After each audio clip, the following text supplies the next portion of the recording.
সালাতু সালাম আমাদের প্রিয় নবী মুহাম্মদুর রাসূলুল্লাহ সাল্লাল্লাহু আলাইহি ওয়া আলিহি ওয়াসাল্লামের প্রতি আল্লাহ সুবহানাহু ওয়া তাআলা যার কাছে কোরআনুল কারীম নাজিল করেছিলেন, যিনি কোরআন পড়তেন, পড়াতেন, বুঝতেন, বুঝাতেন, যিনি কোরআন অনুযায়ী জীবন যাপন করতেন, যার চরিত্র ছিল কোরআনুল কারীমের হুবহু বাস্তব রূপ, সেই রসুলের প্রতি সালাতু সালাম। আল্লাহুম্মা সাল্লি আলা মুহাম্মদ ওয়া আলা আলি মুহাম্মদ কামা সাল্লাইতা আলা ইব্রাহিম ওয়া আলা আলি ইব্রাহিম ইন্নাকা হামিদুম মাজিদ। আল্লাহুম্মা বারিক আলা মুহাম্মদ ওয়া আলা আলি মুহাম্মদ কামা বারাকতা আলা ইব্রাহিম ওয়া আলা আলি ইব্রাহিম ইন্নাকা হামিদুম মাজিদ। আলহামদুলিল্লাহ, আমরা সূরা আন-নিসা থেকে পড়ছিলাম। সূরা আন-নিসার 26, 27 এবং 28 নম্বর আয়াত আজকে আমরা তেলাওয়াত করেছি। এই আয়াতের বিষয়বস্তু হচ্ছে আগের আয়াতের হুকুম আহকামকে কেন্দ্র করে আল্লাহ তাবারক ওয়া তাআলা পৃথিবীর মানুষের জন্য যত বিধান নাজিল করেছেন, সকল বিধানের প্রধানত দুটি দিক, একটি হচ্ছে আদেশ সূচক আর একটি হচ্ছে নিষেধ সূচক। একটি হচ্ছে হালাল আর একটি হচ্ছে হারাম, একটি হচ্ছে জায়েজ আর একটি হচ্ছে নাজায়েজ।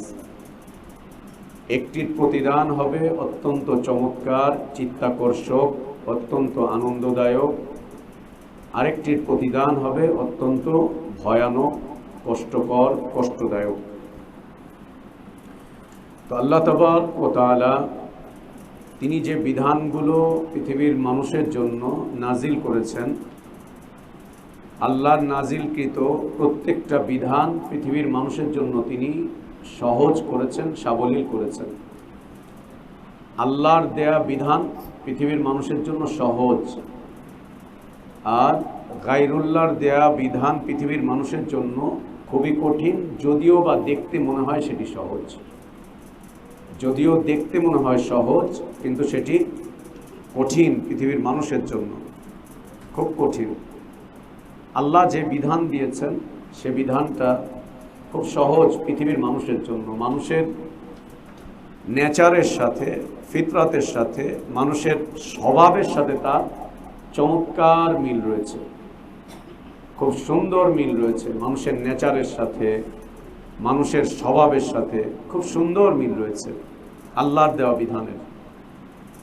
আর পৃথিবীর মানুষ যে বিধানগুলো তৈরি করে, সেটা আদেশ সূচক হোক অথবা নিষেধ সূচক হোক, আল্লাহ যে বিধান দিয়েছেন এই বিধানগুলো পৃথিবীর মানুষের ফিতরাতের সাথে, মানুষের স্বভাবজাত বিষয়ের সাথে খুব মিল। আর মানুষ যে মানুষের জন্য বিধানগুলো তৈরি করেছে, এগুলোকে দেখা যাবে যে পৃথিবীর মানুষের ফিতরাতের সাথে অনেক ক্ষেত্রেই সাংঘর্ষিক, অনেক ক্ষেত্রে সাংঘর্ষিক। এবং দেখা যাবে যে অন্যান্য যে চতুষ্পদ জন্তুগুলো আছে, সেই চতুষ্পদ জন্তুগুলোর সাথে অনেকাংশেই মিল থাকে। মানুষের তৈরি করা বিধান, মানুষের তৈরি করা হালাল এবং হারাম, এগুলোকে দেখা যায় যে অন্যান্য যে মাখলুকাতগুলো আছে, যে হায়নাগুলো আছে, সেগুলোর সাথে, ওদের ফিতরাতের সাথে অনেক ক্ষেত্রে মিল পাওয়া যায়, অনেক ক্ষেত্রে মিল পাওয়া যায়। এই জন্য আল্লাহ তাবারক ওয়া তাআলা সুন্দর বলেছেন, উলাইকা কাল আনআমি বাল হুম আযাল। যারা ফিতরাত বুঝে না, ফিতরাতের উপরে যারা চলে না, যারা তাদের এই দৃষ্টি শক্তি, শ্রবণ শক্তি, অন্তঃকরণের এই শক্তিকে যারা ফিতরাতের সাথে মিলিয়ে চলে না, ফিতরাত বোঝে না, তাদের উদাহরণ দিয়েছেন আল্লাহ তাবারক ওয়া তাআলা কাল আনআম বাল হুম আযাল। এরা চতুষ্পদ জন্তুর মতো, তার চাইতেও ওরা অধম, তার চাইতে অধম। তো আল্লাহর বিধান পৃথিবীর মানুষের জন্য সহজ, সাবলীল, পৃথিবীর মানুষের ফিতরতের সাথে খুব চমৎকার মিল, ফিতরতের সাথে চমৎকার মিল। ফিতরত আর মানুষের পৈশাচিক যে অভ্যাস, এই দুইটা আলাদা জিনিস। হ্যাঁ, মানুষের ফিতরত আর মানুষের মধ্যে যে শাহাওয়াত আছে, এই শাহাওয়াত দুইটা কিন্তু আলাদা, দুইটা এক জিনিস না। শাহাওয়াত আর ফিতরত দুইটা আলাদা। শাহাওয়াতের সাথে মিল পাবে হচ্ছে চতুষ্পদ জন্তুদের, চতুষ্পদ জন্তুদের শাহাওয়াতের সাথে মিল রয়েছে, আর ফিতরতের সাথে মিল রয়েছে ইনসানিয়াতের, ইনসানিয়াতের। তো আল্লাহ তাবারক ওয়া তাআলা বলছেন ইউরিদুল্লাহু লিয়ুবাইয়িনা লাকুম, আল্লাহ তাবারক ওয়া তাআলা তোমাদের জন্য তার বিধানকে বিস্তারিতভাবে বর্ণনা করতে চান। আল্লাহ চান যে তার বিধানগুলো তোমাদের জন্য বিস্তারিতভাবে বর্ণনা করতে, অর্থাৎ তিনি বর্ণনা করেছেন, বিস্তারিত বর্ণনা দিয়েছেন। আর আল্লাহ এটা চান পৃথিবীর মানুষ যেন এটিকে সুন্দরভাবে গ্রহণ করে। আল্লাহ যা বর্ণনা করেছেন এটা যেন পৃথিবীর মানুষ গ্রহণ করে নেয়। আল্লাহ চান বর্ণনা করতে বিস্তারিত। নবী সাল্লাল্লাহু আলাইহি ওয়া আলিহি ওয়াসাল্লাম বলেছেন, আল হালালু বাইয়িন ওয়াল হারামু বাইয়িন ইউরিদুল্লাহু লিয়ুবাইয়িনা লাকুম। আল হালালু বাইয়িন ওয়াল হারামু বাইয়িন ইউরিদুল্লাহু লিয়ুবাইয়িনা লাকুম। কোরআনুল কারীমের সাথে সুন্নাতের অসাধারণ মিল রয়েছে, শব্দগত মিল, অর্থগত মিল, ব্যাখ্যাগত মিল, হুকুম আহকামগত মিল, আদেশগত মিল, নিষেধগত অসাধারণ মিল রয়েছে। কিন্তু অন্ধকে কে বুঝাবে? অন্ধকে কে বুঝাবে? বধিরকে কে বুঝাবে? বধিরের চোখকে কে খুলবে? অন্ধের চোখ কে খুলবে? বধিরকে কে শোনাবে? যার অন্তর তালা মারা, তার অন্তরকে কে খুলবে? কে খুলবে? ইউরিদুল্লাহু লিয়ুবাইয়িনা লাকুম। আল্লাহ তাবারক ওয়া তাআলা চান তার বর্ণনাকে, তার বিধিবিধানগুলোকে বিস্তারিত বর্ণনা করতে, এবং আল্লাহ তাবারক ওয়া তাআলা বর্ণনা করেছেন তাফসীলাল লিকুল্লি শাই, তিবিয়ানাল লিকুল্লি শাই। আল্লাহ বিস্তারিত বর্ণনা করেছেন। আল্লাহ যে বিস্তারিত বর্ণনা দিয়েছেন তা তার রাসূলের জবানে আল্লাহ তাবারক ওয়া তাআলা পৃথিবীর মানুষকে বুঝিয়ে দিয়েছেন। আরবি ভাষা হওয়ার পরেও অনেক বিধিবিধান সাহাবীরা বুঝতে পারেননি। সে বিধানটিকে তারা নিজেদের রায় কিয়াসের কাছে না নিয়ে তারা নিয়ে গিয়েছেন রাসূলুল্লাহ সাল্লাল্লাহু আলাইহি ওয়া আলিহি ওয়াসাল্লামের কাছে। আল্লাহ রাসূল সাল্লাল্লাহু আলাইহি ওয়াসাল্লাম যেহেতু আল্লাহ তাবারক ওয়া তাআলা কর্তৃক মনোনীত ব্যক্তিত্ব ছিলেন, তিনি আল্লাহ তাবারক ওয়া তাআলা যা বুঝাতে চেয়েছেন তা রাসূলুল্লাহ সাল্লাল্লাহু আলাইহি ওয়াসাল্লাম তার নিজের ভাষায় বুঝিয়ে দিয়েছেন, তা তিনি বুঝিয়ে দিয়েছেন। ওয়াহদিয়াকুম সুনানাল্লাযীনা মিন ক্বাবলিকুম, এবং আল্লাহ তাবারক ওয়া তাআলা পথ প্রদর্শন করতে চান সুনান আল্লাযীনা মিন ক্বাবলিকুম, তোমাদের পূর্ববর্তীদের সুনান, তোমাদের পূর্ববর্তীদের সুনান এর বিষয়ে আল্লাহ তোমাদেরকে পথ প্রদর্শন করতে চান, তোমাদেরকে রাস্তা দেখিয়ে দিতে চান। সুনান এই শব্দটি কোরআন এবং সুন্নাতে দুটি অর্থেই এসেছে। একটি অর্থ হচ্ছে ভালো দিক, আরেকটি অর্থ হচ্ছে মন্দ দিক। যেমন এখানে সুনান বলে বোঝানো হয়েছে মানুষের একেবারে শুরু থেকে নিয়ে বাবা আদম আলাইহিস সালাতু ওয়াস সালাম থেকে নিয়ে একেবারে কোরআন নাজিল পর্যন্ত পৃথিবীর যত সালেহীনগণ ছিলেন, আম্বিয়া আলাইহিমুস সালাতু ওয়াস সালামগণ, সিদ্দিকীনগণ, সালেহীনগণ, সবার যে ভালো চরিত্র ছিল, ভালো যে নেচার ছিল, ভালো যে অভ্যাস ছিল, সেটিকে আল্লাহ তাবারক ওয়া তাআলা এই আয়াতে সুনান হিসেবে উল্লেখ করেছেন, সুনান হিসেবে উল্লেখ করেছেন। অন্যদিকে সুনানের দ্বিতীয় অর্থ হচ্ছে জাহিলিয়াত। আল্লাহ রাসূল সাল্লাল্লাহু আলাইহি ওয়া আলিহি ওয়াসাল্লাম বলেছেন, লা তাত্তাবিউন্না সুনানা মান কানা ক্বাবলাকুম, তোমরা অবশ্যই তোমাদের পূর্ববর্তীদের সুন্নাতগুলোর ইত্তেবা করবে। এবং ইত্তেবা করতে গিয়ে তোমরা পায়ে পায়ে ইত্তেবা করবে, ঠিক তারা যতটুকু যেভাবে করেছিল প্রত্যেক কদমে কদমে করবে। এমনকি তারা তাদের এই সুন্নাতগুলো, পূর্ববর্তীদের সুন্নাতগুলোকে নিয়ে যদি সাপের গর্তেও লুকিয়ে যায়, তোমরা সেখান থেকে সেটাকে বের করে নিয়ে আসবে। সাহাবীগণ জিজ্ঞেস করলেন, তারা কারা ইয়া রাসূলুল্লাহ? তারা কি ইয়াহুদ এবং নাসারা? আল্লাহ নবী সাল্লাল্লাহু আলাইহি ওয়াসাল্লাম কি বলছিলেন? ফামান, ইয়াহুদ আর নাসারা ছাড়া আর কে আছে তোমাদের আগে? অর্থাৎ জাহেলিয়াত, খারাপ দিক। তো সুনান, আল্লাহ রসুল সাল্লাল্লাহু আলাইহি ওয়াসাল্লাম তিনি একদিকে যেমন পূর্ববর্তী অসৎ লোকজনদের অসৎ চরিত্রকেও সুনান হিসেবে উল্লেখ করেছেন সাবধানতার জন্য, অন্যদিকে তিনি পূর্ববর্তীদের আবার ভালো আদর্শগুলোকেও তুলে ধরেছেন সুনান হিসেবে। আল্লাহ তাবারক ওয়া তাআলা এই আয়াতে কারিমাতে তিনি বলছেন,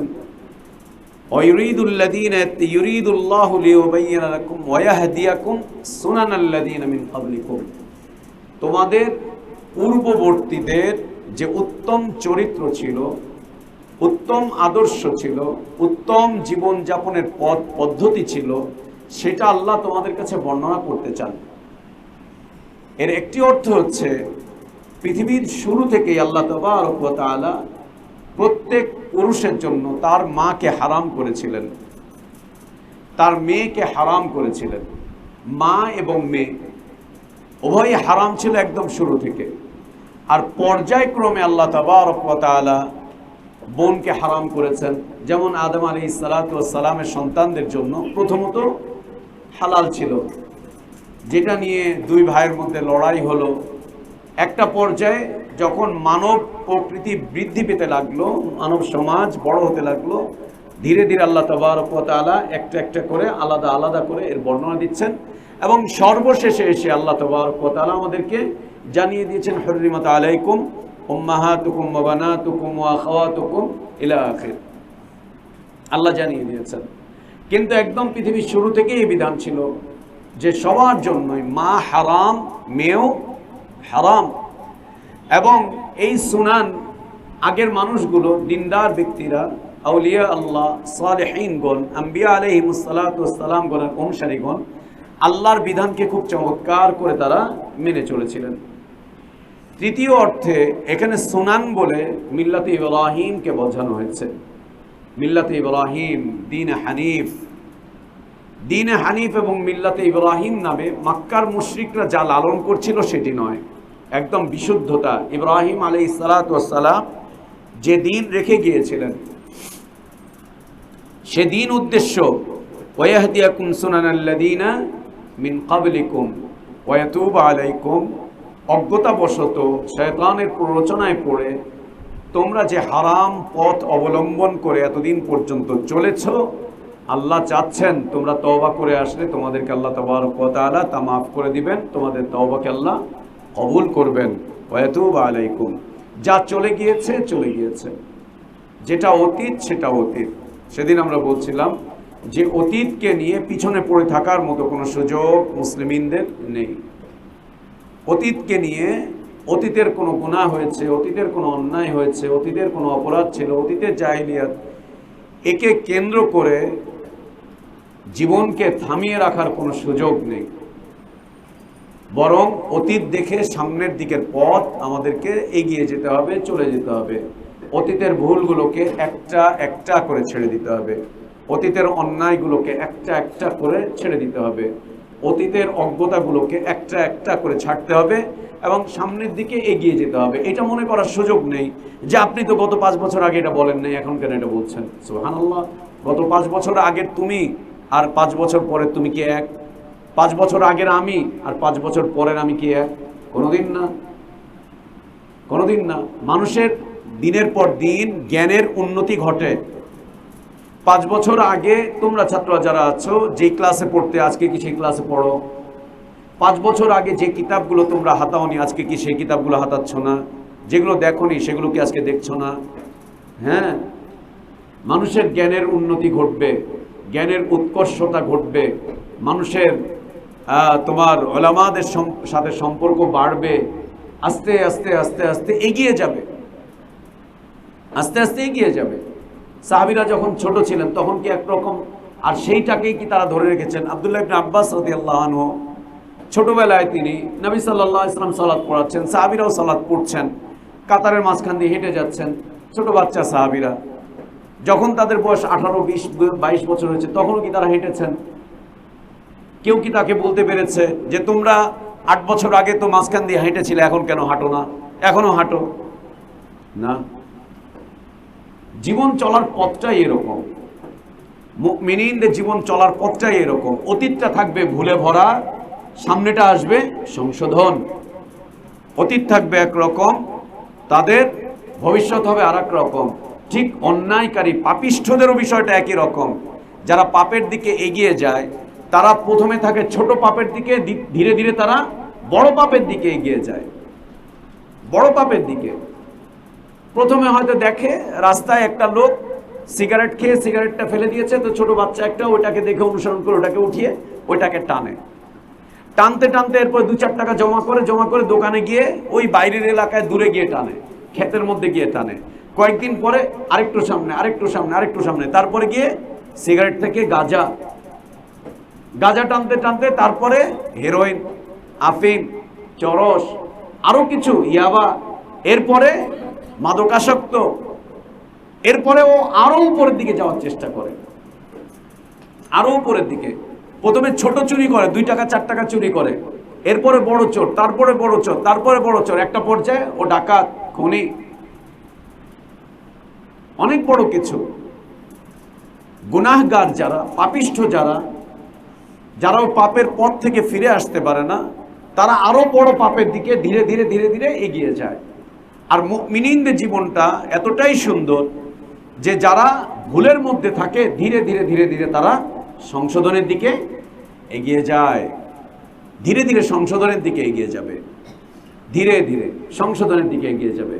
এবং আল্লাহ যেন আমাদেরকেও তৌফিক দান করেন, আমরা যেন আমাদের ভুলগুলোকে কোরআন এবং সুন্নাহ দিয়ে চিহ্নিত করি, এবং ভুলগুলোকে যেন কোরআন সুন্নাহর আলোকেই আমরা ব্যাখ্যা বিশ্লেষণ নেই।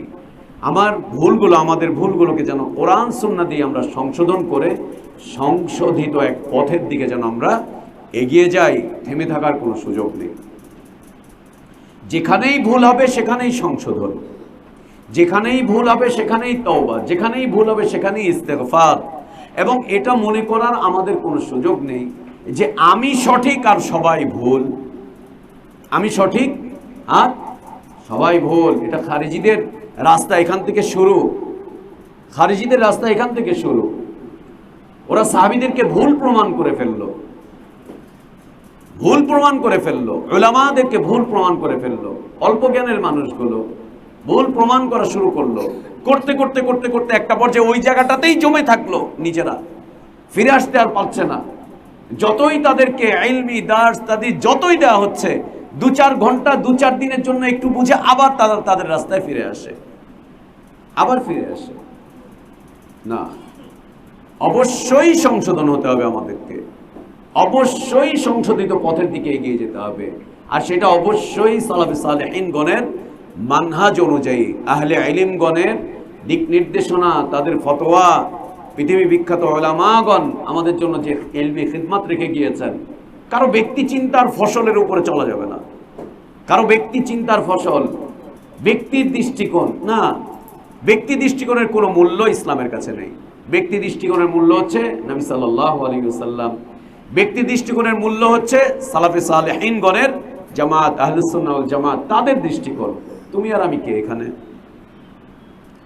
5 বছর আগে তো এটা ছিল না থাকতে পারে। 5 বছর আগে আমরা এত লেখাপড়া করিনি, 5 বছর আগে তো মাদ্রাসাও এত বড় ছিল না, 5 বছর আগে তো এত ক্লাসও ছিল না। 10 বছর আগে শুরু হলো অল্প কয়েকজনকে দিয়ে, তারপরে তো আস্তে আস্তে ধীরে ধীরে আলহামদুলিল্লাহ দাওয়াতের ক্ষেত্র আরো বেগবান করতে হবে, তালিমি ক্ষেত্র আরো বেগবান করতে হবে, দার্স তাদরিসের ক্ষেত্র আরো বেগবান করতে হবে। ছোট্ট কুঠরির মধ্যে দিনকে রেখে দেওয়া যাবে না। আল্লাহ সুবহানাহু ওয়া তাআলা নবী সাল্লাল্লাহু আলাইহি ওয়াসাল্লামের উপরে যে দিন নাজিল করলেন, প্রথমত আল্লাহ তাবারক ওয়া তাআলা তার দিন তাকে দিয়ে তাকে চুপ করিয়ে রেখেছেন, তুমি শুধু তোমার মধ্যে। এরপরে আল্লাহ তাবারক ওয়া তাআলা আদেশ করলেন ফাসদা বিমা তুমার, এরপরে আল্লাহ তাবারক ওয়া তাআলা আদেশ করলেন ওয়ানজির আশিরাতাকাল আকরাবিন, ছড়িয়ে দিতে আল্লাহ আদেশ করে দিয়েছেন। আল্লাহ নবী সাল্লাল্লাহু আলাইহি ওয়াসাল্লাম তখন একদম প্রকাশ্যে নিয়ে চলে গেলেন। আরকাম বিন আবিল আরকাম রাদিয়াল্লাহু আনহু ওই কোঠার ভিতরে আর থাকলেন না, তিনি চলে যাচ্ছেন এখানে ওখানে সেখানে, শত বাধা বিপত্তি। এরপরে নবী সাল্লাল্লাহু আলাইহি ওয়াসাল্লাম থেমে থাকছেন না, এবং নবী সাল্লাল্লাহু আলাইহি ওয়াসাল্লাম দাওয়াতের দায়িত্ব অন্য সাহাবীদের উপরে ছেড়ে দিয়ে তিনি তার ঘরের মধ্যে থাকছেন না তিনি। আবু বকরকে বলছেন না, আবু বকর তুমি যাও ওদেরকে দাওয়াত দিয়ে আসো, ওমর তুমি যাও দাওয়াত দিয়ে আসো। আম্মারকে বলছেন না, আম্মার তুমি যাও দাওয়াত দিয়ে আসো, আমি আমার ঘরের মধ্যে আছি, আমার ঘরের মধ্যে আমি থাকবো না। আর সাহাবীরাও নবী সাল্লাল্লাহু আলাইহি ওয়াসাল্লামকে প্রেসার দেন নাই যে আপনি আপনার ঘরেই থাকেন, বাইরে বিপদ, আপনি আপনার ঘরেই থাকেন, আপনার নিরাপত্তার অভাব, আপনি আপনার ঘরেই থাকেন, ঘরে থেকে আপনি সবকিছু করেন, বাইরেরটা আমরা সব দেখছি না, এমনটা না, এরকম না। আল্লাহ নবী সাল্লাল্লাহু আলাইহি ওয়াসাল্লামের দাওয়াতের জীবন কি, তার দাওয়াতের জীবন কি, আল্লাহ কি আদেশ করছেন, কোরআন তো আমাদের সামনে স্পষ্ট রয়েছে, প্রকাশ্য। প্রথমত তার উপরে যে আয়াতগুলো নাজিল হলো তিনি তার মধ্যেই রাখলেন খাদিজা রাদিয়াল্লাহু আনহা, আবু বকর, 2-4 জনের মধ্যে। আল্লাহ আদেশ করলেন ফাসদা বিমা তুমার, সংক্ষিপ্ত পরিসরে। কিছুদিন পরে আল্লাহ আদেশ করে দিলেন ওয়ানদির আশিরাতাকাল আকরাবিন। এরপরে যে নবী সাল্লাল্লাহু আলাইহি ওয়াসাল্লাম যাওয়া শুরু করেছেন, আর তাকে পিছনে ফিরে আসতে হয়নি, পিছনে ফিরে আসার কোনো রাস্তাও ছিল না, আল্লাহ তাবারক ওয়া তাআলা উন্মুক্ত করে দিয়েছেন। মক্কার গণ্ডির বাইরে চলে গেল, এখানে ওখানে সেখানে, কত দূর দূরান্ত। একটা পর্যায়ে নবী সাল্লাল্লাহু আলাইহি ওয়াসাল্লাম যখন মারা যাচ্ছেন, তখন আল্লাহ তাবারক ওয়া তাআলা তার এই দাওয়াতকে পৃথিবীর আনাচে কানাচে এখানে সেখানে কত দূর পর্যন্ত পৌঁছে দিয়েছেন। নবী সাল্লাল্লাহু আলাইহি ওয়াসাল্লামের ঝুঁকি কি আমাদের চাইতে কম ছিল নাকি? আমাদের এই জীবনের চাইতে নবী সাল্লাল্লাহু আলাইহি ওয়াসাল্লামের ঝুঁকি কম ছিল না বেশি ছিল? বিপদ কম ছিল না বেশি ছিল? সাহাবা ইকরাম রাদিয়াল্লাহু আনহুম আজমাইন নবী সাল্লাল্লাহু আলাইহি ওয়াসাল্লামকে কম ভালোবাসতেন না আমাদের চাইতে বেশি ভালোবাসতেন? অনেক বেশি ভালোবাসতেন। আমাদের মতো এত কম আশঙ্কা করতেন আল্লাহ নবী সাল্লাল্লাহু আলাইহি ওয়াসাল্লামের ব্যাপারে না আরো বেশি আশঙ্কা করতেন? অনেক বেশি আশঙ্কা করতেন। তারপরেও সাহাবীরা নবী সাল্লাল্লাহু আলাইহি ওয়াসাল্লামের জীবনকে চাপিয়ে রাখেননি, থামিয়ে রাখেননি, আবদ্ধ করে রাখেননি। দাওয়াত তো দাওয়াত, দাওয়াত তো দাওয়াত, তালিম তো তালিম, দার্স তাদরিস তো তাদরিস, তারবিয়াত তো তারবিয়াত।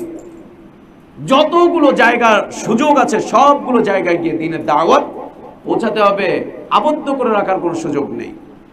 এই প্রোগ্রাম বন্ধ, ওই প্রোগ্রাম বন্ধ, ওই জায়গায় যেতে পারবে না, সেই জায়গায় যেতে পারবে না, এখানে যাওয়া উচিত না, সেখানে যাওয়া উচিত না, এটা করা উচিত না, সেটা করা উচিত না। কি এগুলো? এগুলোকে দাওয়াত বলে না, এগুলোকে দ্বীনের চর্চা বলে না। এগুলো দাওয়াত না, এগুলো দ্বীনের চর্চাও না।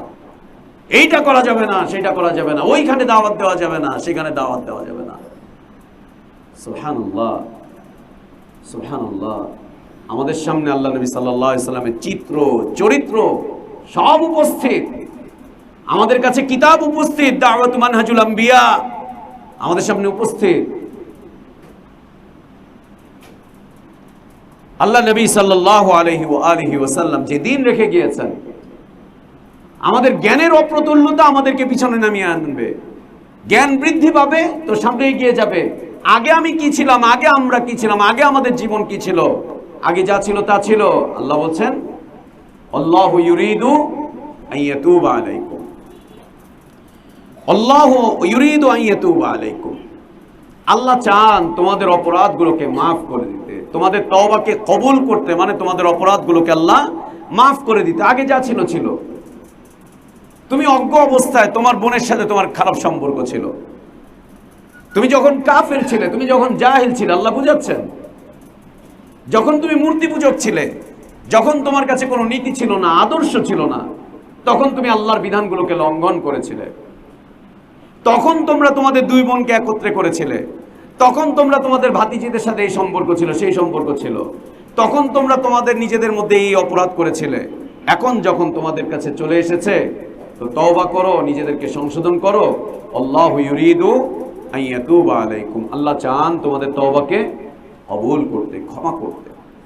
আর আল্লাহ যেগুলো ক্ষমা করতে চান সেই রাস্তাকে বন্ধ করে দেওয়া কোনোদিন মানুষের জন্য উচিত না, ওটা বলা উচিত না তোমার কোনো ক্ষমা নেই, ওটা বলা উচিত না তোমার কোনো মাফ নেই। না না, সুবহানাল্লাহ, আল্লাহু ইউরিদু আন ইয়াতুবা আলাইকুম, সকল গুনাহের ক্ষেত্রে, সাগীরা গুনাহ হোক অথবা কাবীরা, আকবারুল কাবাইর হোক অথবা আসগর হোক, যেটাই হোক না কেন, আকবারুল কাবাইর অথবা আসগর গুনাহ, আল্লাহু ইউরিদু আন ইয়াতুবা আলাইকুম, আল্লাহ চান যে আল্লাহ তোমাদের তওবাকে কবুল করবেন, আল্লাহ চান তোমাদের তওবাকে কবুল করবেন, আল্লাহ চান তোমাদের তওবাকে কবুল করবেন, তোমাদেরকে আল্লাহ মাফ করবেন।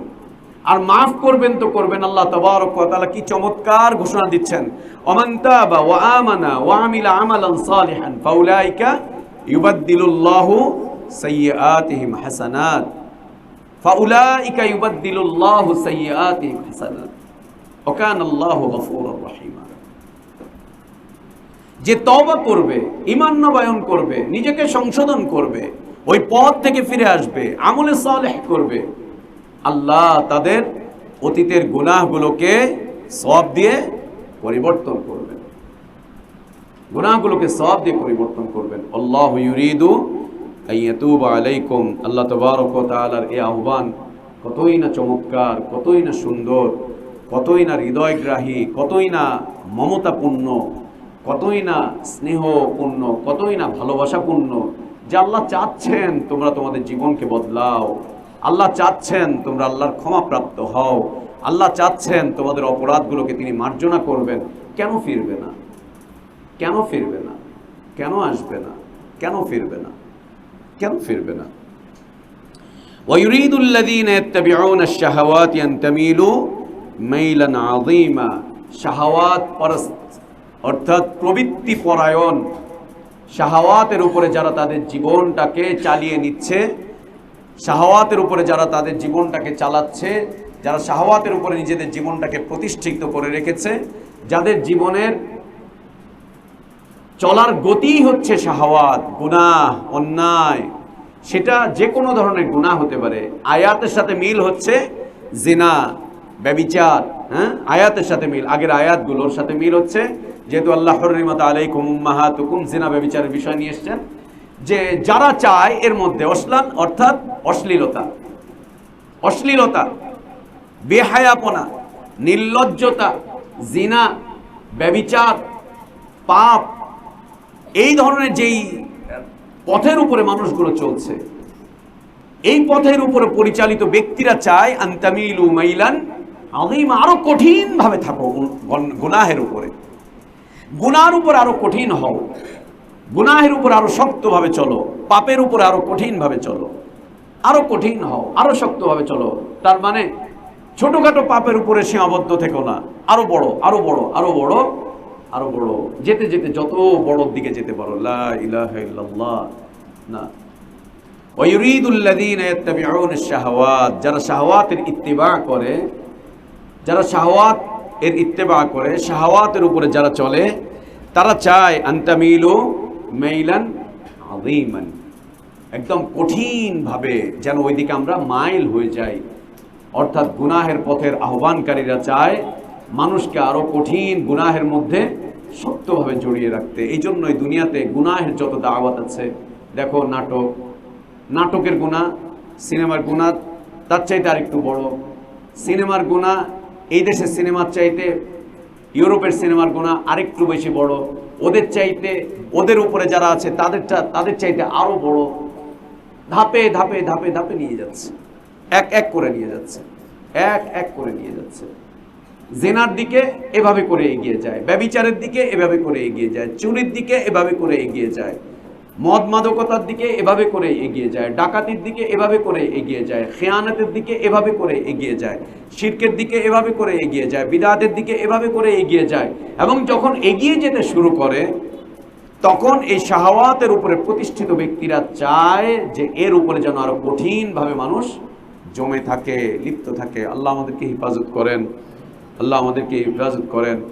এক্ষেত্রে আমাদের জন্য সুন্দর হচ্ছে ইমাম যাহাবী রাহিমাহুল্লাহর সুন্দর একটি কিতাব আছে না, আল কাবায়ের, এই কাবায়ের গুনার কাবায়ের কিতাবটা পড়বে ইমাম যাহাবী রাহমাতুল্লাহ আলাইহি লেখা, এবং আমার বাসায় আছে আল কাবায়ের একটা ব্যাখ্যা গ্রন্থ, কি মিশরের একজন আলেমের লেখা 3 খণ্ডের, খুব চমৎকার করে কবিরা গুনার ব্যাখ্যা করেছেন, খুব সুন্দর করে।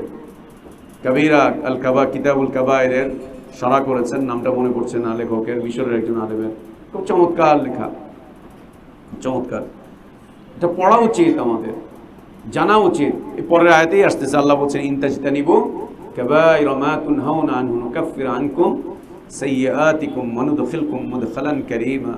চমৎকার কথা আল্লাহ তাবারক ওয়া তাআলা, যে আল্লাহ তাবারক ওয়া তাআলা চাচ্ছেন তোমাদের তওবাকে কবুল করবেন, তোমাদেরকে ক্ষমা করবেন, তোমাদেরকে ফিরিয়ে নেবেন, তোমাদের উপরে দয়া করবেন, রহমত করবেন, মাগফিরাত করবেন, জাহান্নাম থেকে আল্লাহ বাঁচাবেন, তোমাদেরকে জান্নাত দান করবেন, তোমাদের জীবনে আল্লাহ বারাকাত দান করবেন, তোমাদেরকে দ্বীনের উপরে সাবিত কদম রাখবেন। সব এর অর্থ, তওবার অর্থ এগুলো সবগুলো আসে কোরআন কারিমে। তওবার যতগুলো আয়াত আছে সবগুলো আয়াতের আগের পরের, এবং ওই আয়াতগুলো পড়লে আমরা দেখব যে তওবা করো আল্লাহ জীবনে বারাকাত দিবেন, তওবা করো আল্লাহ রহম করবেন, তওবা করো আল্লাহ জান্নাত দিবেন, তওবা করো আল্লাহ জাহান্নাম থেকে মুক্তি দিবেন, তওবা করো আল্লাহ তাবারক ওয়া তাআলা তোমাদের উপরে দয়া করবেন, তওবা করো জীবনের প্রশস্ততা দিবেন, তওবা করো আল্লাহ সন্তান সন্ততি বৃদ্ধি করবেন, তওবা করো আল্লাহ তাবারক ওয়া তাআলা সম্পদ বৃদ্ধি করবেন, তওবা করো আল্লাহ তাবারক ওয়া তাআলা তোমাদেরকে শক্তিশালী করবেন, মর্যাদাবান করবেন। অসংখ্য ফায়দা আল্লাহ তাবারক ওয়া তাআলা কোরআনুল কারীমেই বর্ণনা করেছেন। আর নবী সাল্লাল্লাহু আলাইহি ওয়াসাল্লাম মুবারক হাদিসগুলো তো আছেই তওবার সাথে। আর আল্লাহ বলছেন আল্লাহু ইউরিদু আইয়াতুবা আলাইকুম, আল্লাহ তোমাদের তওবা কবুল করতে চান, তওবা কবুল করতে চান। তওবা হয় প্রত্যেক ছোট বড় সকল অপরাধের ক্ষেত্রে, এবং মানুষ এটা মনে করার সুযোগ নেই আমার তো ভুল নাই, আমি কেন তওবা করব। ওরা না তওবা করবে, ওরা না তওবা করায়, তুমি তওবা করো, তুমি তওবা করো। যেমন পীর সাহেবরা মুরিদদের তওবা করায়, ও নিজে কোনোদিন তওবা করে না। ও তওবা করে ওর পীরগিরি ছাড়ে না, ও তওবা করে ওর খানকা ছাড়ে না, ও তওবা করে দরগা ছাড়ে না, ও তওবা করে শিরক ছাড়ে না, ও তওবা করে বিদআত ছাড়ে না। মানুষকেও তওবা করাচ্ছে, মানুষকেও তওবা করাচ্ছে। এবং প্রত্যেক পীর হচ্ছে এক, হচ্ছে যে দ্বীনের দৃষ্টিকোণ থেকে আমরা তাদের ব্যাপারটা বলছি যে ওদের ইলমের অভাব, দ্বিতীয়ত হচ্ছে ইমানের অভাব, তৃতীয়ত হচ্ছে ওদের মানহাজের অভাব, হ্যাঁ, চতুর্থত হচ্ছে ওদের সুন্নাতের অভাব, এগুলো সব বলছি। আর যদি মেডিকেল সায়েন্সের পরিভাষায় আমরা ওদেরকে নিয়ে কথা বলি তাহলে আমরা দেখব প্রত্যেক পীর হচ্ছে মানসিক রোগী, প্রত্যেক পীর হচ্ছে মানসিক রোগী। মানসিক রোগী না হলে ওই কাজগুলো করতে পারে না, মানুষকে দিয়ে মানুষকে সিজদা করাতে পারে না, নিজের ভুলগুলো মানুষের উপর চাপিয়ে দিতে পারে না। প্রত্যেক পীর হচ্ছে মানসিক রোগী। মানসিক রোগী না হলে পরে ও মানুষকে নিজের আয়ত্তের মধ্যে আটকে রাখতে পারে না, মানুষকে দিয়ে ওর দাসত্ব করাতে পারে না, মানুষকে দিয়ে ওর তাবেদারি করাতে পারে না। মানসিক রোগী প্রত্যেক পীর মানসিক রোগী। এই জন্য এদের মুরিদগুলোও থাকে মানসিক রোগী। আর পীর মুরিদ যে মানসিক রোগী এটা ওদের মাহফিলে গেলে, ওদের জিকির আজকার দেখলে, ওদের বায়াত দেখলেই টের পাওয়া যায় যেগুলো মানসিক রোগী না তো কি, সব মানসিক রোগী। এক হচ্ছে মানসিক রোগী, অন্যদিকে হচ্ছে এদের এখানে জাদু জিন এগুলোর সব খেলাধুলা থাকে, সব এগুলো চলবে। এই মানসিক রোগীদের অনেকগুলো বৈশিষ্ট্য রয়েছে, অনেকগুলো বৈশিষ্ট্য রয়েছে। যদি কখনো পারো তোমরা মানসিক হাসপাতালে যাবা, গিয়ে মানসিক রোগীদেরকে দেখবা। হ্যাঁ, আল্লাহ নবী সাল্লাল্লাহু আলাইহি ওয়াসাল্লাম বলছেন তুমি সবসময় তোমার নিচের দিকে তাকাবে, তাহলে আল্লাহ যে তোমার উপরে নিয়ামত দিয়েছেন এটা তুমি অনুভব করতে পারবে। এই জন্য রোগী দেখতে যাওয়া। আমরা যখন সৌদি আরবে ছিলাম তখন বিভিন্ন হসপিটালে যেতাম, ওলামাদের বক্তব্য থাকতো যে তোমরা রোগী দেখতে যাও। ইয়াদাতুল মারিজ, যে মুসলিমিনদের উপরে মুসলিমিনদের হক, এটা আমরা কি করি, বাড়িতে যাই দেখতে, বাড়িতে যাই, অথবা আমরা দেখতে যাই হচ্ছে পরিচিত মানুষগুলোকে। ঠিক আছে, তোমার পরিচিতদেরকে দেখতে যাও, অপরিচিতদেরকেও দেখতে যাও। আর পরিচিত অপরিচিত যেটাই দেখতে যাও, কখনো কখনো মুমূর্ষ রোগীদেরকে দেখতে যাও, মুমূর্ষ রোগীদের হালাত দেখতে যাও, যাতে করে আল্লাহ তোমার উপরে কি নিয়ামত দিয়েছেন এটা তুমি বুঝতে পারো, এটা যাতে বুঝতে পারো। বেশি দূর না, যদি তোমরা কাছাকাছি যাও তাহলে এই 11 নম্বরে 2-3টা মানসিক হাসপাতাল আছে। এখানে গেলে পরে দেখবা যে আল্লাহ তোমাকে কি নিয়ামত দিয়েছেন, কি নিয়ামত দিয়েছেন। 2-3টা মানসিক রোগীর হাসপাতাল আছে এখানে, এই 11 নম্বরে। এরপরে ঢাকায় শ্যামলীতে একটা মানসিক হাসপাতাল আছে, গিয়ে দেখে আসো।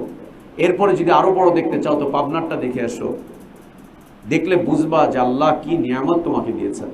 আচ্ছা, রোগীগুলোকে দেখবা প্রথমে, দেখার পরে যদি কখনো সুযোগ হয় তাহলে মানসিক ডাক্তারদের কাছে যাবা, যে ওনাদের ওই রুমের বাইরে দেখবা বিভিন্ন সাইনবোর্ড লাগানো থাকে, মানসিক রোগের লক্ষণ সমূহ লেখা আছে, 10টা 11টা লক্ষণ মানসিক রোগের। এই লক্ষণগুলো যখন পড়বা তখন তুমি নিজেকেও চিহ্নিত করতে পারবা যে আমি মানসিক রোগী কিনা, আমার মধ্যে মানসিক রোগীর কিছু প্রবেশ করেছে কিনা। তখন তুমি নিজেকে একটু সুস্থতার দিকে আনার চেষ্টা করতে পারবা। পৃথিবীর সব মানুষের মধ্যেই মানসিক রোগীর একটা প্রবণতা থাকে, যদি তার মাঝে দ্বীনের বিষয়বস্তু আসে তারপরেও মানসিক রোগীর একটা প্রবণতা থাকে। কখনো সেটা জিন কেন্দ্রিক হয়, কখনো সেটা বদনজর কেন্দ্রিক হয়, কখনো সেটা হাসাদ কেন্দ্রিক হয়, হিংসা, কখনো সেটা বিভিন্ন কারণে হয়, বিভিন্ন কারণে কখনো কখনো হয়ে যায়। আজকে আমি গিয়েছিলাম জোরের আগে একটা মানসিক হাসপাতালে, সেইখানে গিয়ে এরপরে এই একটা প্রেসক্রিপশন করাতে, এরপরে ওখানে গিয়ে কিছু কাগজপত্র দেখলাম, সুবহানাল্লাহ। এর মধ্যে দেখা যায় যে হ্যাঁ, অনেক কিছু লক্ষণ নিজেদের মধ্যে মিলে যায়। আবার সব লক্ষণগুলো মানসিক রোগীর না। যেমন মানসিক রোগীরা নীরবতা অবলম্বনকে পছন্দ করে, আর আল্লাহ সুবহানাহু ওয়া তাআলা তিনিও মুমিনদের জীবনের একটা পর্যায়ে রেখেছেন যে নীরবতা পালন করো। এই নীরবতা আর মানসিক রোগীর নীরবতা দুইটা একরকম না। আমাদের জীবনে কখনো কখনো আমরা নীরবতা চাই, আর মানসিক রোগীরা সারাক্ষণ নীরবতা চায়, সারাক্ষণ নীরবতা চায়। দুইটার মধ্যে আলাদা। মানসিক রোগীরা সবসময় হা হা হা হা করে হাসতে থাকে, আমরা কখনো কখনো মুচকি হাসি দিই, কখনো কখনো। মানসিক রোগীরা রেগে যান, আমরাও কখনো কখনো রেগে যাই। হ্যাঁ, এই যে একটু আগেই দেখলাম তোমরা, আমি রেগে গেছি। রাগ শয়তানের পক্ষ থেকে আসে, কিন্তু রাগের উদ্রেক মানুষের কারণে হয়, মানুষের কারণে হয় রাগের উদ্রেক, মানুষের চাল চলন। এমন কোনো বাবা নেই যে বাবা তার সন্তানদের উপরে রাগে না। সন্তানদের উপরে যে বাবা রাগছে, এই রাগের পিছনে শত্রুতা। বাপ যে সন্তানের উপরে রাগ করে, শত্রুতা করে। বাবা যে সন্তানকে শাসন করে, সন্তানকে বাবা শত্রু মনে করে, অকল্যাণ চেয়ে শাসন করে, অকল্যাণের কারণে সে রেগে যায়, বিলকুল না। ওস্তাদরা যে ছাত্রদের উপরে রাগারাগি করে, অকল্যাণ চেয়ে না, অকল্যাণ চেয়ে না। তবে ওস্তাদের রাগের আবার মাত্রা থাকবে, ওই মাত্রা যেন লাঠিতে না যায়, হাত ভেঙে যাবে, হাত দিয়ে আঙ্গুল দিয়ে কিছু ধরতে পারবে না, সলাতে হাতটা পর্যন্ত বাঁধতে পারে না। ওস্তাদের শাসনে হাত পর্যন্ত বাঁধতে পারে না। আমাদের মাদ্রাসার ইতিহাস, ছেলে অজু করতে পারতেছে না, প্রায় 1 মাস 15-16 দিন যাবত অজু করতে পারে না, অজুতে আঙ্গুল হাত নাড়াতে পারতেছে না, পানি ধরতে পারে না, আঙ্গুল খেলাল করতে পারে নাই ওস্তাদের মারের কারণে। ধিক তোমার জীবনের উপরে, ধিক্কার তোমার জীবনের উপরে, যে তোমার কারণে একটা বালিগ ছেলে সে অজু করতে পারতেছে না, সলাতে হাত বাঁধতে পারতেছে না, খেতে পারতেছে না। তুমি আবার দলিল খুঁজো যে মারা যাবে না কেন? কই পাইছেন এই দলিল যে মারা যাবে না, শাসন করা যাবে না? ধিক্কার তোমার জীবনের উপরে, নিকৃষ্ট তোমার জীবন, ওস্তাদের জীবন নিকৃষ্ট, তোমাদের এই ওস্তাদের জীবন। আবার দলিল খুঁজো, মারা যাবে না কোথায় পেয়েছেন? সুবহানাল্লাহ। সব রাগ আবার মানসিক রাগ না। বাবা মা সন্তানদের উপরে রাগ করছে, এটা মানসিক রোগী না, কল্যাণ চাচ্ছে। ছোট একটা বাচ্চা ছেলে, ও কিচ্ছু বোঝে না আগুন কাকে বলে, ও আগুন দেখলে আগুন ধরতে চায়। মা ওকে 2 বার 4 বার 5 বার ধমক দেয়, একটা পর্যায়ে মা ওকে থাপ্পড় মারে। এরপরেও যখন বাচ্চা ওইখানে গিয়ে আগুনের মধ্যে হাত দিয়ে দেয়, তখন মা ওকে জড়িয়ে ধরে বলে, তোকে তো আমি নিষেধ করেছিলাম, কেন করলি? তারপরেও তুই কেন করছিস? তারপরেও তুই। সব রাগ মানসিক রোগী না। সুবহানাল্লাহ। এবং আল্লাহ তাবারক ওয়া তাআলা রাগকে সংবরণ করতে বলেছেন। নবী সাল্লাল্লাহু আলাইহি ওয়াসাল্লাম বলেছেন রাগকে সংবরণ করতে, সংবরণ করতে। কিন্তু রাগের কারণগুলো কি? কি কারণে রাগ, এটাও বোঝা উচিত যে রাগের কারণ কি, কেন রাগ হবে, রাগের কারণ কি, এটাও বোঝা উচিত আমাদের যে কেন রাগ হচ্ছে, রাগের কারণটা কি। সুবহানাল্লাহ। যাবে হাসপাতালে, গিয়ে দেখে আসবা। ছোট বাচ্চারা বুঝবান আল্লাহ নিয়ে নিয়ামত, যারা বালেগ হয়নি, এখনো কোরআন পুরো তর্জমা পড়েনি, নবী সাল্লাল্লাহু আলাইহি ওয়াসাল্লামের হাদিসের গ্রন্থগুলো এখনো যারা বিস্তর আকারে পড়েনি তাদের জন্য বোঝাটা কষ্ট। একদম ছোট নাবালেগ বাচ্চা ও কি বুঝবে? হ্যাঁ, সানবিয়ার ছাত্ররা বুঝবা, কুল্লিয়ার ছাত্ররা বুঝবা যে আল্লাহ কি নিয়ামত দিয়েছেন। আর বুঝতে গিয়ে তুমি একা বুঝতে পারবা না, যে কোনো একজন উস্তাদ যার আল্লাহ অন্তর্দৃষ্টি খোলা রেখেছেন, চক্ষু দৃষ্টি খোলা রেখেছেন, যে ডান বাম বুঝে, তাকে সাথে করে নিয়ে যাও। শিক্ষা সফর আসলে এইটাই। শিক্ষা সফর মানে পাহাড় দেখতে যাও, নদী দেখতে যাও, সাগর পাড়ে যাও, আর উলঙ্গ মেয়েদের সাথে গিয়ে সেলফি তুলো আর ফেসবুকে স্ট্যাটাস দাও, ওটাকে শিক্ষা সফর বলে না। শিক্ষা সফর মানে মাদ্রাসার সব ছাত্ররা মিলে ঘুরতে চলে যাও বান্দরবনে, বান্দরবন থেকে 5 দিন পরে বান্দরনি সাথে করে নিয়ে আসো, বান্দরনি সাথে করে নিয়ে আসো। আমার ভাগিনা একটা, ও বান্দরবনে গেছে, বান্দরবনে গেছে, হাফেজ দাওরা পাস করা, ও গেছে বান্দরবনে ঘুরতে, শিক্ষা সফর। আমি নিষেধ করছি যাইস না, ওর বাপ নিষেধ করছে যাইস না, ওর মা নিষেধ করছে, এরপর যায় না, মা বাবার সাথে চিল্লাচিল্লি করে চলে গেছে। সপ্তাহখানিক থাকছে, থাকার পরে মাশাআল্লাহ ওর সাথে বান্দরনি জুটায় নিয়ে আসছে। ও বান্দরনি মনে, তুই কি মনে করছো মানুষ বান্দরনি? না না না না, ওর সাথে জিন চলে এসছে, মেয়ে জিন এসে তো ব্যস্ত, এখন ওরে ধরে ফেলছে একেবারে ওইখান থেকে, ওই বান্দরবন থেকে ওরে ধরে নিয়ে এসছে সাথে করে। ওরে এখন রাত্রে ঘুমাতে দেয় না, ওরে ভয় দেখায়। বড় ছেলে, দাওরা পাস ছেলে, ও এখন রাতের বেলা ওর মায়ের কোলের মধ্যে গিয়ে ঘুমাতে চায়, আম্মু আম্মু আম্মু, রাতে কাঁদতেছে। কি হয়েছে? ধরতে ধরতে দেখা গেল বান্দরনি জুটে এসছে বান্দরবন থেকে। ওরে ধরছি, জিজ্ঞেস করছি, বলছে বান্দরবন থেকে আসছি আমি। কেন? ওরে ভাল লাগছে। কি করছে ওইখানে? ও রাতের বেলা ঘুরতে গেছে পাহাড়ের উপরে, আমি ওখানে থাকি, ওখানে গেছে, ব্যাস ওরে দেখছে, আমার ভাল লাগছে। এই বান্দরবন, সিলেটের জাফলং, এই সমস্ত জায়গাতে যারা যায়, কক্সবাজারের এই যে সি বিচে রাতের বেলা যেগুলো যায়, অধিকাংশই জিন আক্রান্ত হয়ে তারপরে ফিরে, ছেলে হোক মেয়ে হোক, দিনদার ছেলেরা পর্যন্ত। এটা শিক্ষা সফর না, শিক্ষা সফর। শিক্ষা সফর করতে চাও, হাসপাতালে যাও, গিয়ে রোগীদের সেবা করে আসো, দেখে আসো আল্লাহ তোমাকে কি নিয়ামত দিয়েছেন, কি নিয়ামত দিয়েছেন। প্যারালাইজ রোগীদের গিয়ে সেবা করে আসো, যারা বিছানায় পেশাব করছে, পায়খানা করছে, ও দেখলে পরে তোমার আল্লাহর প্রতি তোমার শুকরিয়া বৃদ্ধি পাবে, কৃতজ্ঞতা বৃদ্ধি পাবে, যে আল্লাহ তুমি আমাকে কত ভালো রেখেছো। এখনো তো পায়ের উপরে দাঁড়িয়ে থাকতে পারি, এখনো তো দাঁড়িয়ে সালাত আদায় করতে পারি, ও তো শুয়ে আছে। এখনো হেঁটে হেঁটে টয়লেটে গিয়ে টয়লেট ছাড়তে পারি, ও তো শুয়ে শুয়ে টয়লেট করছে। এখনো তো নিজের হাতে উঠিয়ে খেতে পারি, ওর মুখে খাবার দেওয়া হচ্ছে। এখনো তো মুখ দিয়ে চিবে খেতে পারি, ওকে স্যালাইনের মাধ্যম দিয়ে ওর শরীরে এনার্জি দেওয়া হচ্ছে। খাবার তো না, এনার্জি দেওয়া হচ্ছে স্যালাইনের মাধ্যম দিয়ে। দেখো, ফাতাবিরু ইয়া উলিল আবসার, ইবরাত হাসিল করো, ইবরাত হাসিল করো। মানসিক রোগী, সুবহানাল্লাহ, আল্লাহ তাবারক ওয়া তাআলা কি নিয়ামত থেকে ওদেরকে বঞ্চিত করেছেন, আর আল্লাহ আমাদেরকে কি নিয়ামত দিয়েছেন। কখনো মানসিক রোগীর মতো আচরণ করার চিন্তাও করবা না, কখনোই না। এবং আচার আচরণের পরিবর্তন হলে অবশ্যই উস্তাদদের কাছে চলে যাও, নিজেরা নিজেদের মধ্যে খেয়াল করো। আচার আচরণের কোনো পরিবর্তন, অবশ্যই উস্তাদদের কাছে যাও, অবশ্যই। উস্তাদদের কাছে যেতে যে আবার ওই যে মক্তবের উস্তাদের কাছে যাও, তাহলে লাঠি দিয়ে পিটাবে, তোমার লাঠি দিয়ে পিটাবে, তোমার আরো রোগী বানায় দিবে। না, সিনিয়র উস্তাদ আছেন তোমাদের এখানে, উপরের ক্লাসের উস্তাদ আছেন, তাদের কাছে যাও, যারা তোমাকে নিয়ে হাসবে না, ঠাট্টা করবে না, বিদ্রুপ করবে না, যারা তোমাকে নিয়ে বুঝবে। অবশ্যই উস্তাদের শরণাপন্ন হও। যে কোনো মানসিক সমস্যায়, যে কোনো মানসিক কষ্টে আচার আচরণের পরিবর্তন হচ্ছে। কেন পরিবর্তন হচ্ছে? আমল আখলাকের পরিবর্তন হচ্ছে। উস্তাদরা দেখো কেন আমল আখলাকের পরিবর্তন হচ্ছে, কেন পরিবর্তন হচ্ছে, দেখো, বুঝো, বুঝে কাউন্সেলিং করো। এবং অবশ্যই উলামাদের কাছে আসো, উলামাদের কাছে আসো, না হলে তোমার অবস্থার পরিবর্তন হবে না। আল্লাহ তাবারক ওয়া তাআলা বলছেন, ওয়ায়ুরিদুল্লাযীনা ইয়াত্তাবিউনা আশ-শাহাওয়াতি আন তামিলু মাইলান আযীমা।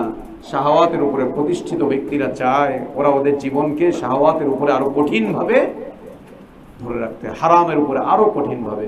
এবং আল্লাহ তাবারক ওয়া তাআলা এটা একটা সুন্দর বিধান যে কেউ যদি হারাম থেকে বাঁচতে চায় তাহলে তাকে হারামের উপরে প্রতিষ্ঠিত মানুষদের সাহচর্য থেকে দূরে সরে আসতে হবে। তুমি যদি গুনাহ থেকে বাঁচতে চাও, পাপ থেকে বাঁচতে চাও, অন্যায় থেকে বাঁচতে চাও, তাহলে গুনাহগারদের সংস্পর্শকে তুমি ছেড়ে দাও। আল্লাহ নবী সাল্লাল্লাহু আলাইহি ওয়াসাল্লাম সুন্দর উদাহরণ দিয়েছেন না, কামারের কাছে গেলে ছাই লাগবে, গন্ধ লাগবে, শরীর কালো হয়ে যাবে, তাই না? কামারের দোকানে গিয়ে বসো, 2 ঘন্টা বসো, দেখবা তোমার কাপড়, সাদা কাপড়টা কালো হয়ে গেছে। গোসল টোসল করে গেছো, দেখবা চেহারা ছাই এসে ভরে গিয়েছে। আবার কি সুন্দর নবী সাল্লাল্লাহু আলাইহি ওয়াসাল্লাম উদাহরণ দিয়েছেন না, আতরের দোকানে যাও, আতর না কিনলেও তুমি গ্রান পাবা। এবং আতরের দোকানে গেলে আতরওয়ালাদের এটা একটা সুন্দর চরিত্র, না কিনলেও মানুষকে একটু লাগে, নেন নেন নেন নেন নেন। এবং 10টা আতরের দোকানে যাবা তুমি, 10টা আতরের দোকানে গিয়ে তুমি 10 রকম আতরের গ্রান নিয়ে চলে আসতে পারবা। 10 রকম আতরের গ্রান কেনা লাগবে না। বাটপারি করতে যাও না আবার, যে আতর কিনবা না তাই দোকানে এক এক দিন এক এক দোকানে যাইবা, গিয়ে একটু ওই স্যাম্পল নিয়ে চলে আসবা, এসে ব্যাস বলবা সুন্নাত হয়ে গেছে মাশাআল্লাহ। এই বাটপারি করতে যাও না। তারপরেও তাদের আত্মারদের এটা একটা চরিত্র যে যে কোনো কাস্টমার যায় তারা তাদের শরীরে একটু হলেও আতর দেয়, যে নেন দেখেন, এটা দেখেন, এটা দেখেন, 8টা 10টা 15টা। এবং আমাদের দেশে আতরওয়ালারা একটু কম দেয়। যদি কখনো তুমি জিদ্দায় যাও আতর কিনতে, জিদ্দা হচ্ছে বিশাল আতরের পাইকারি বাজার, অনেক কয়েকশো আতরের দোকান, কয়েকশো আতরের দোকান। সারা দুনিয়ার সবচাইতে ভালো ভালো ব্র্যান্ডের যত আতর আছে সব জিদ্দায় যায়, আর ওইখান থেকে আবার সারা দুনিয়াতে ছড়িয়ে যায়। দুনিয়ার যত ভালো ব্র্যান্ডের আতর আছে সব আতর তুমি সৌদি আরবে পাবা জিদ্দাতে, ওইখান থেকে আবার সারা দুনিয়াতে ছড়িয়ে যাচ্ছে আতর। তুমি যদি আতরের দোকানে যাও, ও তোমাকে আতর লাগিয়ে দিবে, প্রথমে হাতের তলায় লাগাবে একটুখানি, এরপরে এখানে একটু লাগাবে, এরপরে এখানে একটু লাগাবে, এরপর তোমার কাপড়ে আরেক দোকানে গেলে একটু লাগাবা, এরপর তোমাকে ও কাগজের মধ্যে আতর লাগিয়ে বলে যে হাতে দিলে বুঝতে পারবেন না, কাগজে লাগান। এরপরে আবার তোমাকে আতরওয়ালা বলবে যে হাতের তালুতে এমনি গিয়ে বুঝতে পারবেন না, আপনি এক কাজ করেন, আমার আতরটা বুঝতে চাই, আপনি 2 হাত দিয়ে ভালো করে ডলা দেন, ডলা দেওয়ার পরে এরপরে নাকের সামনে এনে দেখেন কেমন লাগে। আতর না কিনলেও শরীরে অনেক আতর লেগে যায়, অনেক আতর লেগে যায়। ঠিক একই রকম যদি গুনাহ থেকে বাঁচতে চাই, পাপ থেকে বাঁচতে চাই, হারাম থেকে বাঁচতে চাই, তো নেক মানুষদের সহবতে আসতে হবে, পাপিষ্ঠ মানুষদের সহবত কমাতে হবে, দুনিয়াদারদের সহবত কমাতে হবে। তুমি নেক উদ্দেশ্যেও যদি দুনিয়াদারদের কাছে যাও, এরপরেও তোমার গায়ে শরীরে ছিটা ফোটাগুলো লাগবেই। হতে পারে তুমি যাচ্ছ একজন পাপিষ্ঠকে দিন শেখাতে, দিন জানাতে, ওর কাছে তুমি যাচ্ছ, ও তোমার থেকে যতটুকু নেয় আর না নেয়, ও কিন্তু চেষ্টা করবে তোমার সময়টাকে নষ্ট করতে, তোমাকে 2-4টা কিছু দিতে, 2-4 গ্লাস হারাম পয়সার পানি পান করায় দিবে, 2-4 গ্লাস জুস খাওয়ায় দিবে, 2-4টা কেক খাওয়ায় দিবে, 2-4টা হাদিয়া তোহফা দিবে, 2-4 বেলা ভাত খাওয়ায় দিবে। তোমাকে ওইভাবে করে নিয়ে রাখতে রাখতে একটা পর্যায়ে তোমার মধ্যে তার আদর্শগুলো সে দেওয়ার চেষ্টা করবে, তোমাকে সে কেনার চেষ্টা করবে, নেওয়ার চেষ্টা করবে, নেওয়ার চেষ্টা করবে। এই জন্য দিনদার মানুষদের, নেক মানুষদের সহবতে যাও, দাওয়াতি কাজের জন্য যার কাছেই যাও, গিয়ে সহি সালামতে ফিরে আসো। ওদের থেকে কিছু নিতে যেও না, ঘন্টার পর ঘন্টা না, যতক্ষণ দাওয়াত দেওয়া দরকার চলে আসো, তারপর যতক্ষণ দেওয়া দরকার চলে আসো, চলে আসো, চলে আসো। আর না হলে তুমি আক্রান্ত হয়ে যাবে, সমস্যায় পড়বে, আক্রান্ত হয়ে যাবে। এবং ভাইয়া আলহামদুলিল্লাহ, আল্লাহ তোমাদের যাদেরকে লেখাপড়ার এই পর্যায় পর্যন্ত নিয়ে আসছেন, যাদেরকে আল্লাহ মনোনীত করবেন, যাদেরকে আল্লাহ চাইবেন, যাদেরকে দিয়ে এদেশে দ্বীনের দাওয়াতের কাজ করাতে, তাদেরকে আল্লাহ সুবহানাহু ওয়া তাআলা দেখবা যে একা ছাড়বেন না, উস্তাদদের, ওলামাদের মুখামুখি করে রাখবেন। দাওয়াতি জীবন নষ্ট হয়ে যায় ওলামা পরিবেশ, ওলামাদের গণ্ডির বাইরে গেলে। দাওয়াতের জীবন নষ্ট হয়ে যাবে ওলামাদের গণ্ডির বাইরে গেলে, একদম নষ্ট হয়ে যাবে। তোমার দাওয়াতের জীবন ততক্ষণ পর্যন্ত সুসংহত থাকবে, সুন্দর থাকবে, সাবলীল থাকবে, ততক্ষণ পর্যন্ত ক্রিয়াশীল থাকবে, যতক্ষণ পর্যন্ত তোমার দাওয়াতের জীবনটা থাকবে ওলামাদের দ্বারা পরিবেষ্টিত, আহলে ইলম দ্বারা, আউলিয়া আল্লাহ সালেহীনদের দ্বারা, মানহাজুস সালাফের উপরে প্রতিষ্ঠিত ওলামাদের দ্বারা। আর যখনই তোমার দাওয়াতের জীবন তোমার মতো হয়ে যাবে, যখনই তোমার দাওয়াতের জীবন অন্যদের দ্বারা আকৃষ্ট হবে, তখন তোমার দাওয়াতের জীবন ক্ষতিগ্রস্ত হয়ে যাবে, ক্ষতিগ্রস্ত হয়ে যাবে, খুব ক্ষতিগ্রস্ত হয়ে যাবে। এবং এই জন্যই দায়ীদের উপদেষ্টা ওলামাগণ হবেন, দায়ীদেরকে উপদেশ দিবেন, পরামর্শ দিবেন, আদেশ করবেন ওলামাগণ। ওলামাগণ যাদের কাছে জ্ঞান আছে তারা করবেন, তারা পরামর্শ দিবেন, তাদের পরামর্শে দায়ীদের দাওয়াতের জীবন চলবে।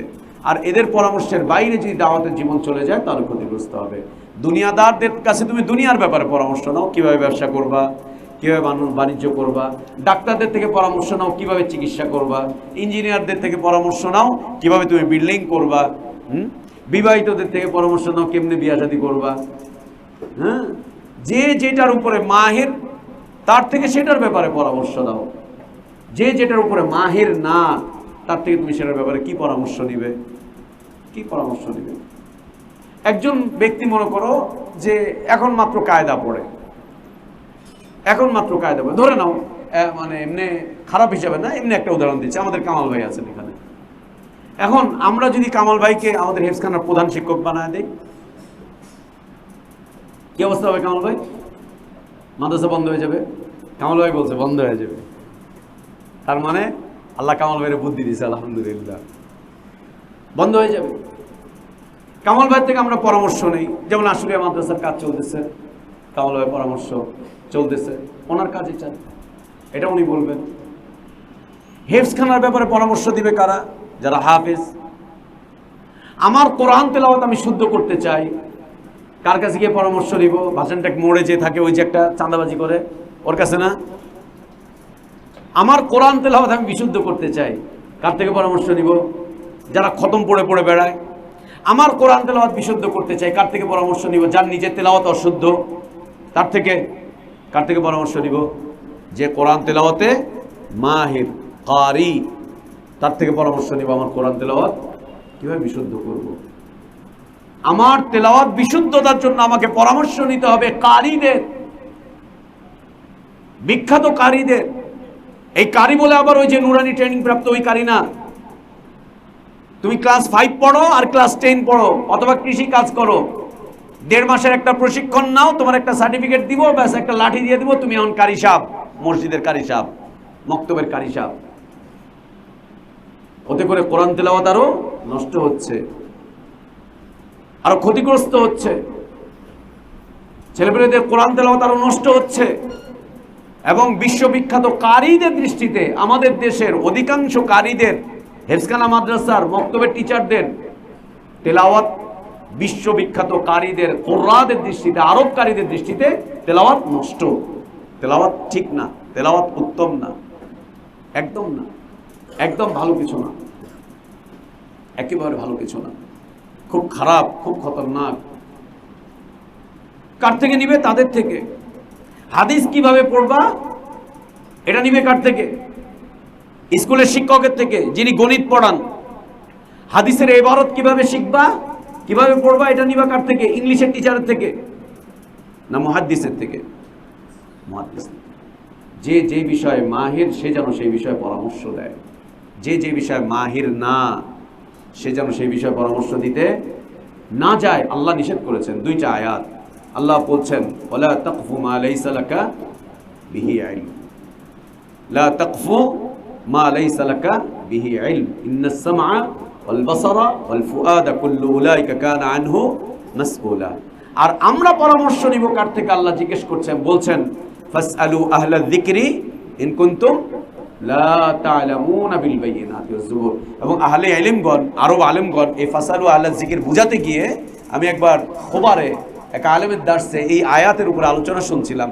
তো তিনি আলোচনা করতে করতে একদম প্রথমে তাওহীদ থেকে নিয়েছেন, তাওহীদ, সুন্নাহ, তারপরে হচ্ছে তাফসীর, এরপরে হচ্ছে উসুলুল ফিকহ, এই সব বলতে বলতে বলতে বলতে একেবারে শেষ পর্যন্ত এসে বলছেন, তুমি রুটি বানাতে চাও, তুমি রুটি বানাতে চাও, কোনো একজন মাহের ব্যক্তির কাছে জেনে তারপর রুটি বানাও, আর না হলে তোমার হাত পুড়বে, তোমার ওই সম্পদ নষ্ট হবে, তোমার বাড়িতে আগুন লাগবে। তুমি রান্না করতে চাও, যে কোনো একজন তব্বাখের থেকে তুমি পরামর্শ নাও, তার কাছে ট্রেনিং নাও, তার কাছে জানো, অথবা তার কাছে তুমি প্র্যাকটিক্যাল দেখো কিভাবে রান্না করতে হয়, তারপরে তুমি রান্না করতে যাও, আর না হলে তোমার সম্পদ নষ্ট হবে, তোমার তরকারি ওইটা খাবারের অনুপযোগী হবে, তোমার ক্ষতি হবে, তোমার হাত পুড়বে, তোমার পা পুড়বে, এবং অনেক বেশি ক্ষতি হয়ে যাবে। বুঝাতে বুঝাতে একজন আলেম এসে বলছেন, একেবারে রান্নাঘর পর্যন্ত বুঝিয়ে দিলেন, রান্নাঘর পর্যন্ত, যে তোমার রান্না করতে দরকার, তুমি যদি না জেনে একটা মুরগির মধ্যে 1 কেজি লবণ ঢেলে দাও, সেই মুরগিটা তুমি কোনদিন খেতে পারবে না। যে লবণ দিতে হবে, একজনকে জিজ্ঞেস করলা কি লাগবে, বলছে লবণ দিতে হবে, ব্যাস তুমি পুরা প্যাকেট লবণ ঢেলে দিছো, লবণ দেওয়া লাগবে তাই দিয়ে দিছি। দিয়ে দিছি। শরবত খাবা একটু পরে, কি লাগবে শরবত খেতে হলে? চিনি লাগবে। এখন স্যারকে কি বললা? স্যার বললা চিনি দিয়ে দাও। মাসুম সাহেব গিয়ে খুলে দিল, 2 বস্তা চিনি এনে ওই পাতিলের মধ্যে ঢাইলা দাও, খাও সবাই শরবত। কে খাবে এই শরবত? কে খাবে শরবত? শরবত হবে না অন্য কিছু হবে? অন্য কিছু হবে। তরকারি ঝাল হয় নাই, এখন তরকারি ঝাল বানাতে চাও, তো এক কাজ করো, 40 কেজি গুঁড়ামুড়ি চাই না, এক পাতিলে ঢাইলা দাও, ঢাইলা দিয়ে বলো আজকে তরকারি রাঁধছি, ঝালের তরকারি নেন খান। সুবহানাল্লাহ। ভোক্তা অধিদপ্তর আসবে, সব কটার বেঁধে দিয়ে যাবে। এটা কি? একজন আলেম বুঝাতে বুঝাতে, ফাসআলু আহলা যিকরি ইন কুনতুম লা তা'লামুন বিল বাইয়িনাতি ওয়াজ জুবুর, তিনি বুঝাতে গিয়ে তাওহীদ, সুন্নাহ, কোরআন, হাদিস, ফিকহ, উসুলুল ফিকহ সব বুঝাতে বুঝাতে বুঝাতে বুঝাতে একটা পর্যায়ে আর কি দিয়ে বুঝাবেন? এনে বুঝাচ্ছেন যে তোমার জীবনে ড্রাইভিং শেখা, বলছেন তুমি ড্রাইভিং শিখতে চাও, আরেকজন ড্রাইভার যে ড্রাইভিং জানে তার থেকে পরামর্শ নাও, আর নাহলে তুমি রাস্তায় গিয়ে অ্যাক্সিডেন্ট করবা। অ্যাক্সিডেন্ট করবা। রান্না বাড়া এটাও বুঝালেন, ড্রাইভিংও বুঝালেন। জি, যে যেই বিষয় মাহের তার কাছে পরামর্শ চাও, তার থেকে নাও, আর না হলে কি হবে? অ্যাক্সিডেন্ট ঘটবে, ক্ষতি হয়ে যাবে, অনেক বেশি ক্ষতি হয়ে যাবে, অনেক বড় ক্ষতি হয়ে যাবে। আল্লাহ তাবারক ওয়া তাআলা বলছেন, ইউরিদুল্লাহু আন ইউখাফফিফা আনকুম, আল্লাহ চান তোমাদের বোঝাগুলোকে হালকা করে দিতে। সেটা কি? জীবন যাপনের ক্ষেত্রে এই যে আমাদের আইন কানুন, যেটাকে ইনসানের জিন্দেগির আইন কানুন বলে, মানুষের জীবনে যে আইন কানুন, এই আইন কানুনগুলো আল্লাহ তাবারক ওয়া তাআলা সংক্ষিপ্ত করে দিয়েছেন। সংক্ষিপ্ত করে দিয়ে এই সংক্ষিপ্ত একটা জীবনের মধ্যে এনে আল্লাহ তাবারক ওয়া তাআলা আমাদের বোঝাগুলোকে হালকা করতে চাচ্ছেন। আইয়ুখাফফিফা আনকুম, আল্লাহ চাচ্ছেন তোমাদের জীবন যাতে সহজ হয়, তোমাদের বোঝা যাতে হালকা হয়, তোমাদের বোঝা যাতে হালকা হয়, তোমাদের জীবন যাতে সহজ হয়।